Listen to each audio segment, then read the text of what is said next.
Ay, bayad na ma'am. May tip ba ako niyan ma'am? What?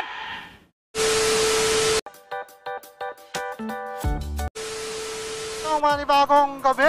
Tumal pa yung booking natin. Hindi naman araw-araw pista eh. Tigang ba tayo? Diyos ko Lord. Yun, bilisan na natin. Wala tayong masama sa booking na ito. Atin na natin kahit lugi tayo. Tagal maghintay. Lalo na pag wala kang hihintayin. Obvious ba? So magkakalaga pala na ito ng 74 pesos mga chong. So ilang kilometro ba to? 6 kilometers ata to. 1 hour later. Hello po ma'am. Opo, kuya, nasa ka na po? Andito na po ako sa may drop po. Sa may Kuya, nakikita mo yung parking entrance ng SM? Hypermart. Oh, parang dito na ako sa may parking na sa may exit. Sige. Pababain ko po yung pinsan ko.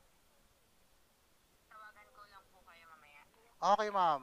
A few inches later. Si Ma'am Ann po ma'am. Picturean ko lang ma'am ha.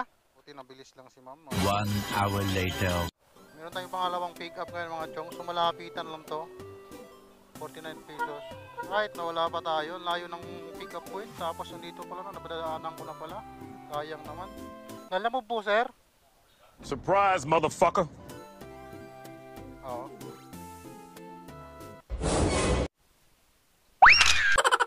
Ilagay na natin sa ating mahiwagang baunan. Ito may dala tayong plastic. A few inches later. Hello po sir. Andito po ako sa may Sarida Milk Tea. Dito ako sir. Okay sir. So, antayin lang natin saglit. Dali lang naman yan. Kaya to sir. Picturean ko lang sir ha. Alright. Wala akong piso sir. Sige sir. Maraming salamat ho. Much later. Pangatlong pick up natin na itong mga chong. Alright. Nakatatlo din tayo ngayong gabi. Lalaman po ma'am. Alright. May tip ba ako niyan ma'am? Ano ka sinuswerte? Thank you po. 1 eternity later. Dudugin yung ilong ko dito ah.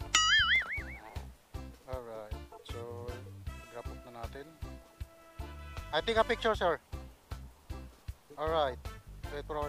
Hawak kamay, di kita Oh my God! Okay. Thank you. 2 hours later. Mayroon talaga mga customer talaga mga chong na talagang alam mo yung napakaliit na yung binayaran nila tapos sobrang nagmamadali. Kala mo naman gold yung hinahatid no? Hanggang dito na lang. Maraming salamat sa panonood. Kung ano may masasabi nyo, comment down below. God is good. Peace!